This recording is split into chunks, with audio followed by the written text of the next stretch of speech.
Kemudian bagaimana ketika ada beberapa ulama yang melakukan tausiahnya yang kalau mengatakan bahwa kalau memang corona ini adalah salah satu tentara Allah begitu yang memang untuk memberikan peringatan kepada umat manusia saat ini. Iya, memang entah apapun namanya ya, tapi yang jelas virus ini adalah makhluk ciptaan Allah. Tidak ada yang bisa membuat virus seperti ini kecuali pencipta hanya Allah. Dan virus itu selalu bertasbih. Orang kan kalah pinternya sementara ini oleh virus ini. Ya, sedunia sekarang takluk oleh Allah diciptakan saja virus. Jadi yang paling penting dari wabah ini harusnya jadi mengenal nih ada penguasa di jagat ini yang dengan virus saja dunia ini seperti ini. Semua takut, yang gagah, perkasa, yang kaya, yang berpangkat, semua sekarang menjadi lemah dan kecil. Jadi kerugian terbesar dari adanya virus ini adalah kalau kita tidak berhasil mengenal Allah, tidak berhasil meyakini kekuasaan Allah. Udah ini rugi, stres saja ini. Kalau kita di pondok bagaimana? Di pondok bagaimana untuk memberikan edukasi terkait dengan social distancing gitu? Dari awal. Kita katanya menurut informasi pondok pertama yang paling awal memulangkan santri karena kita ingin menyempurnakan ikhtiar. Ya, santri sangat diperkenalkan dengan semua ini.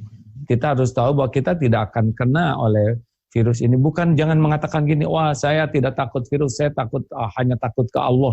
Itu juga bisa ujub, bisa sombong. Karena ada takut yang sah. Misalkan kita takut ke singa, takut ke ular berbisa, takut ke gempa yang membahayakan, takut kena api lah. Itu sah takut seperti itu. Nah virus dengan singa itu sama, hanya beda bentuk saja. Jadi kalau mengatakan saya tidak takut ke virus, masuk ke kandang singa. Jadi tidak boleh menjadi ujub dengan merasa yakin. Yakin ke Allah itu cirinya adalah seperti Umar bin Khattab, seperti Rasulullah SAW, menyempurnakan ikhtiar. Umar aja menjauh dari tempat wabah. Rasulullah mengatakan, jangan campurkan unta yang sakit dengan unta yang sehat. Artinya memang harus diikhtiari. Menjauhlah dari lepra seperti menjauh dari singa. Itulah ikhtiar sebagai ibadah. Ya. Tidak lama lagi kita akan memasuki bulan suci Ramadan begitu ya. Banyak yang menyedihkan dengan kondisi seperti ini. Sepertinya kita akan menjalani bulan Ramadan tanpa adanya sholat tarawih di masjid, kemudian tanpa adanya seperti itikaf begitu. Nah, ini bagaimana dari sisi Agim sendiri menanggapi ataupun kita akan menghadapi kondisi yang seperti ini? Justru Allah menginginkan kita punya suasana baru di dalam Ramadan ini. Rasulullah sendiri sebetulnya tarawih di masjid itu hanya 3 kali. Malam keempat sudah sholat tarawih di rumah. Nah sekarang Allah memberikan kesempatan kita bisa tarawih dengan keluarga. Ini langka, susah kesempatan begini. Bagaimana buka bersama? Oh kita tetap bisa berbagi. Walaupun tidak secara fisik dekat, mungkin lebih terjaga keikhlasannya. Dengan memberikan buka kepada yang lain, kita kirim kepada yang fakir, saudara kita yang tidak mampu. Mungkin lebih terjaga keikhlasan kita dibanding kita ngirim dan kita jadi ketahuan pengirimnya. Banyak sekali hikmah dari semua ini. Jadi tidak usah risau, bagaimana nanti tidak bisa sholat id. Ya memang belum tentu wabah ini berakhir ya. Kalaupun tidak bisa, tidak apa-apa. Niat kan sudah sampai. Ikhtiar biasa id juga sudah sama pahalanya. Cuman Allah menginginkan suasana baru yang mudah-mudahan kita bisa mengetahui bahwa Islam itu sudah siap untuk segala kondisi dan pasti ada hikmahnya di balik suasana ini. Ya. Bagaimana dengan Masjid Darut Tauhid? Apakah juga sama tidak akan menyelenggarakan sholat tarawih bersama begitu?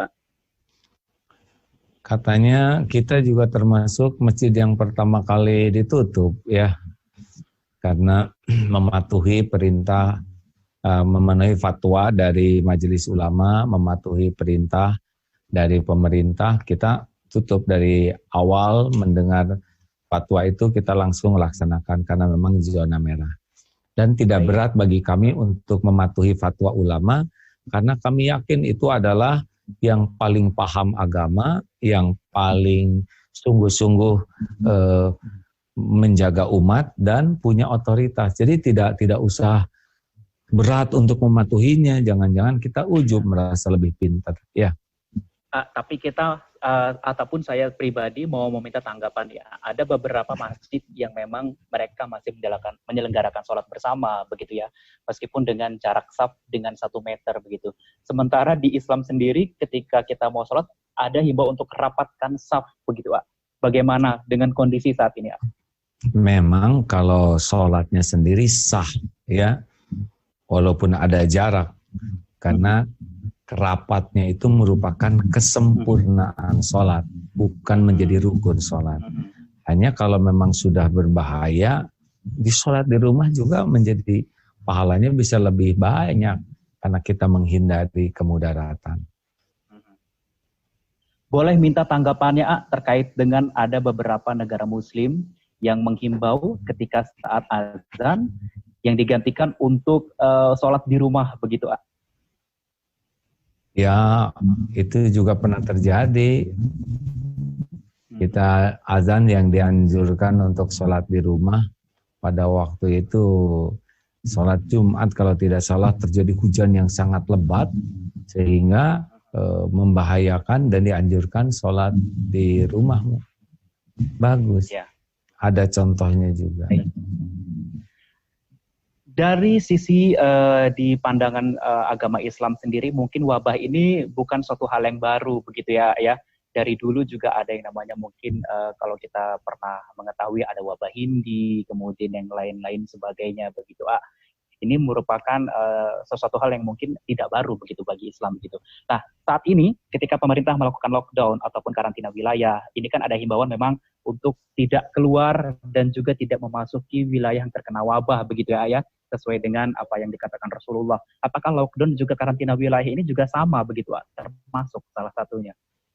Ya, yang paling populer itu ketika di Syams itu terjadi wabah besar, Umar bin Khattab datang. Pada waktu itu gubernurnya menyambut di depan, dan ketika sesudah tahu seperti itu, ini sudah populer sekali kisah ini, lalu Umar bin Khattab memilih untuk kembali ke Madinah. Nah, ditanya, ini bukan melarikan dari takdir, tapi dari satu takdir ke takdir lain. Sesudah itu mendengarlah Abdurrahman bin Auf mengatakan sabda Rasulullah, kalau di suatu tempat ada wabah, maka yang di dalam dilarang keluar dan yang di luar dilarang masuk. Alhamdulillah. Jadinya memang demikianlah.